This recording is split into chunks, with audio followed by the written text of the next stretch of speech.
Good morning বন্ধুরা, আশা করি সবাই খুব ভালো আছো, সুস্থ আছো। আমিও খুব ভালো আছি। দেখতেই পেলে ঘড়ির কাঁটা এখন 6:15 ঘরে। আমার ঘর মুছে ঝাঁট দিয়ে সমস্ত কাজ গোছানো হয়ে গেছে। রিজু রায়ন ঘুমাচ্ছে, একটু পরেই ওদেরকে ডাকবো।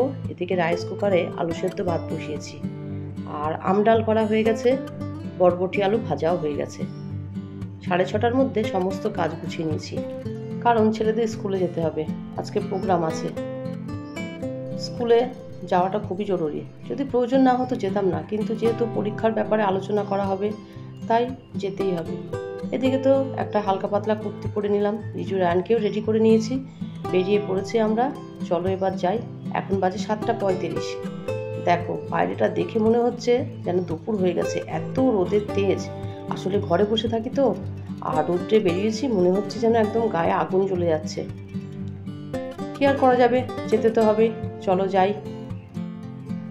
এত সকালে যাওয়া মানে বাড়ির সমস্ত কাজ গুছিয়ে রেখে যাওয়া, এই অভিজ্ঞতার কথাও তোমাদেরকে বলবো।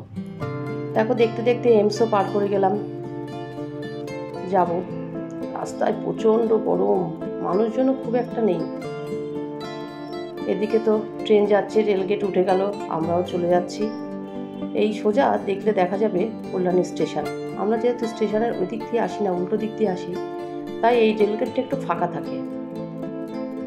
পৌঁছে গেলাম স্কুলে। এখন বাজে 8:10। ওদেরকে আগে স্কুলে ঢুকিয়ে দেবো, আর প্রোগ্রামটা হচ্ছে 9টার থেকে। ওদেরকে স্কুলে দিয়ে তারপরে কিছুটা সময় গাড়িতে এসে বসবো, তারপরে প্রোগ্রামটা অ্যাটেন্ড করে চলে আসবো। রায়নকে নিয়ে যাচ্ছি। এইভাবে অনেক দিন পর আমি ওদেরকে স্কুলে নিয়ে যাচ্ছি, মানে প্রায় 2 বছর পর। এই অভিজ্ঞতা আমার অনেক পুরনো। সেই সকালবেলা উঠে ব্যাগ কাঁধে নিয়ে ছেলেদের হাত ধরে নিয়ে স্কুলে যাওয়া। নিজের সময়টা অত অসুবিধা হতো না, কারণ তখন আমি কল্যাণীতে থাকতাম। স্কুলের পিছনের দিকে একটা বাড়িতে থাকতাম। স্কুল শুরু হওয়ার কিছুটা আগেই আমি দিয়ে দিতাম, আর রায়নকে প্যারাম্বুলেটারে করে নিয়ে আসতাম। ওই জন্য রায়নকে অনেক মিসরা চেনে। রায়ন স্কুলে চলে গেল। আর রায়ন যখন প্রথম স্কুলে ভর্তি হলো, তখন কি করতাম বলো তো? তখন আমি ভোরবেলা মানে 4টের সময় উঠতাম, উঠে বাড়ির বাইরে সমস্ত কাজ করতাম, রান্না বান্না করে রেখে গুছিয়ে ওই 7:30টার সময় স্কুলে বেরিয়ে পড়তাম। এই দেখো, গাড়ির মধ্যে ওঠা বসা, মোবাইল দেখা, হাওয়া খাওয়া, এগুলো একদম সেই পুরনো দিনের কথাই আমার মনে পড়ছে। ওর পাপাও এসেছে, ওর পাপাও আছে ওর মতন। কারণ এখানে এসে যেন কেউ কাউকে চিনতে পারি না। আসলে কি বলতো, ও অত রোম্যান্টিক না যে পাশে বসে গল্প করবে। পাশে বসে গল্প করা মানেই তো এখন সংসারের কথা, এটা লাগবে ওটা লাগবে, এটা কিনতে হবে ওটা কিনতে হবে। ওই জন্য ও আমার পাশে আর বসে গল্প করতে চায় না। ও আছে ওদের মতো পরিচিত সবাই সঙ্গে দেখা হচ্ছে, তাদের সঙ্গে কথা বলছে। আর আমার সঙ্গে কারোর দেখতে পাচ্ছ না, কারণ যেহেতু 2 বছর আসা নেই স্কুলে। আর বাচ্চাদেরকে কেউ বা পুলকারে পাঠাচ্ছে, কেউ বা দিয়ে সকালে চলে যাচ্ছে, তাই কেউ আর নেই। সবাই আসবে প্রোগ্রামের সময়, 9টার সময় এসে বাচ্চাদেরকে নিয়ে চলে যাবে, তখনই দেখা হবে। একা একাই গাড়ির মধ্যে বসছি। এর মধ্যে টিফিনও খাওয়া হয়ে গেছে। বাড়ি থেকে নিয়ে গেছিলাম রুটি আর বরবটি আলু ভাজা। আবার দেখলাম পাশে এক জায়গায় ঘুগনি করছে, মানে একটা দোকানে, সেখান থেকে একটু ঘুগনিও কিনে নিয়েছিলাম, কিন্তু সেটা তোমাদের দেখাতে পারিনি, মানে ভুলেই গেছিলাম ক্যামেরাটা অন করতে। এই যে গরমের মধ্যে বসে থাকা, এটা যে কি কষ্ট সেটা আমরাই জানি। প্রচণ্ড গরমে এরকম গাড়ি নিয়ে বসে থাকতাম, কিন্তু যে স্কুলের পরিবেশটা বেশ ভালো, চারিদিকে গাছপালায় ভর্তি, একদম ঠান্ডা পরিবেশ।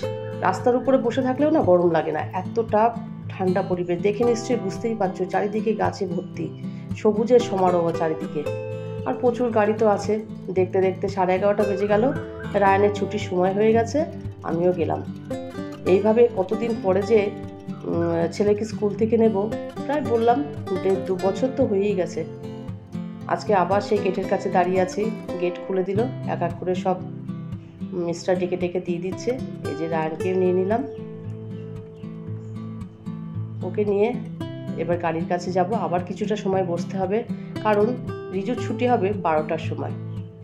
চলে এলাম গাড়ির কাছে। এসে রায়নের ড্রেস চেঞ্জ করে দিলাম, মানে গাড়ির মধ্যে না ওর এক সেট করে ড্রেস দেওয়া থাকে। গরমের মধ্যে ওই স্কুল ড্রেস পরে তো থাকা যায় না।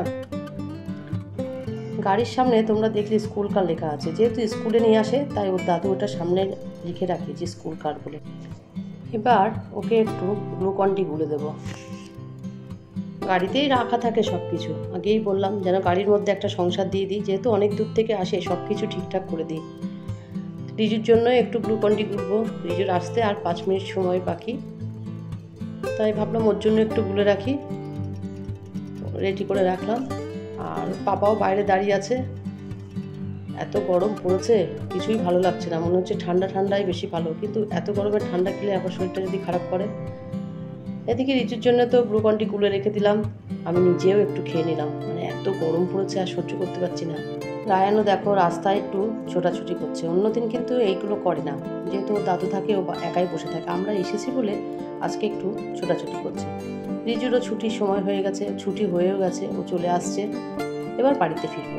প্রত্যেক দিন তো তোমাদের ঘর সংসারে কাজ দেখাই, আজকে একটু বাইরের অভিজ্ঞতা শেয়ার করলাম, মানে কিভাবে আমার 1.5 বছর এভাবে কেটেছে সেই অভিজ্ঞতাটাই তোমাদের সঙ্গে শেয়ার করলাম।